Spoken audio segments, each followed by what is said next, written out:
Barya lang daw kinikita ko sa pag-tricycle. Yes, tama po kayo. Barya lang talaga kumpara sa mga naka-aircon. Iba kasi ang trabaho namin kumpara sa mga pumapasok ng 8 oras kada araw. Ito ang literal na kailangan mong kumilos para kumita. Pag tamad ka, gutom ka. Nakadepende sa'yo kung gusto mong mag-ulam ng tuyo. O pag uwi mo ay may bit-bit kang masarap na ulam para sa pamilya mo. Kung wala kang pambili ng bigas at ulam, bumiyahe ka.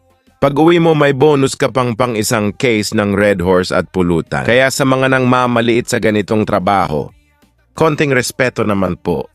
Dahil di nyo din alam kung gaano kahirap bumiyahe ng tirik ang araw or malakas ang ulan at sobrang mahal ng 1 litro ng gasolina dahil sa gyera na nangyayari sa gitnang silangan at pakipagpatintero sa malalaking sasakyan sa kalsada, maihatid lang kayo sa inyong pupuntahan. Kaya sa mga tropang tricycle driver dyan, big salute sa inyo.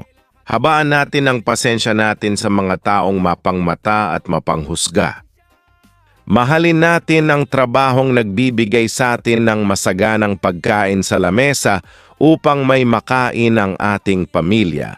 Kaya sa mga kapwa kong tricycle driver dyan, tayo ang bayani ng lansangan.